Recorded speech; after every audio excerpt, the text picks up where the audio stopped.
My aunt said the family will was worthless. My dad's workshop was my favorite place on earth, the smell of sawdust and old coffee. After he passed, it just smelled like debt. The bank sent letters with red ink and scary words. They were going to take it all. My dad's legacy, his dream gone. My mom was a ghost just staring out the window. If we lost the shop, we'd lose the house too. That was the deal he'd made years ago to keep the business afloat.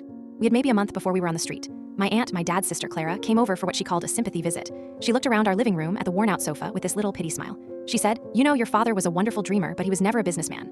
Then she brought up the old family will, the one from my grandpa. "It's just a piece of paper, honey. Sentimental value, that's all. It won't save you."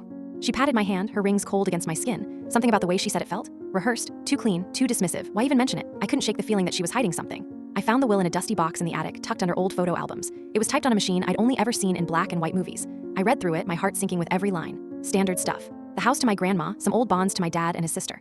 Aunt Clara seemed to be right. It was useless. But her voice echoed in my head, sentimental value, that's all. It was too neat. I spent the next week at the public library, not looking at business books, but digging through ancient legal archives online. I learned more about estate law from the 1970s than I ever wanted to know. It was a massive long shot. I started comparing the will's dense language to the old legal codes I was finding. Most of it was boilerplate, just as I'd thought. But then I saw it. A single paragraph, tucked away near the end, under a section titled The Family Covenant. It was written in impenetrable legalese. I had to read it 10 times. It basically said that if any direct heir faced financial ruin that threatened a family-owned asset like my dad's workshop, the single wealthiest direct heir was legally obligated to settle the debt in its entirety to preserve the family's public standing. The wealthiest heir, that was Aunt Clara. Her husband had made a fortune in software in the 90s. They lived in a sprawling mansion across town. This couldn't be real. It felt like a dream. It was too perfect. I took it to a legal aid lawyer, a young guy who looked as tired as I felt. He read the document once, then a second time, his eyebrows climbing up his forehead. He looked up at me, his eyes wide. "This is ironclad," he said, his voice a whisper. "From this era, it's a binding covenant. Your aunt is legally on the hook for the entire business debt." He explained that if we sent a formal notice, she would either have to pay, or we could take her to court, where she would lose, and it would all become public record. For someone like her, the public shame would be a fate worse than death. I didn't call her. I didn't send a single angry text. I just had the lawyer draft a formal, ice-cold letter.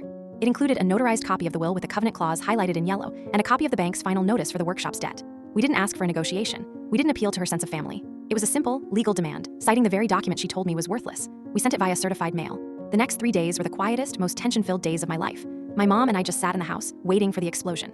We expected screaming phone calls, her lawyers at our door, a full-blown war, but there was nothing, just suffocating silence. Then on the 4th day, my phone rang. It wasn't my aunt, it was our bank manager. He sounded completely baffled. "I'm not sure what to tell you," he said, "but an anonymous wire transfer just cleared the entire outstanding balance on your father's business loan. Every last penny. You're free and clear."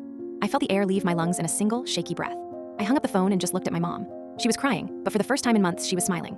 We never heard from Aunt Clara again. But about a month later, my cousin, Clara's daughter, posted a long, vague complaint online about a sudden, unexpected financial crisis that was forcing them to cancel their annual trip to Europe.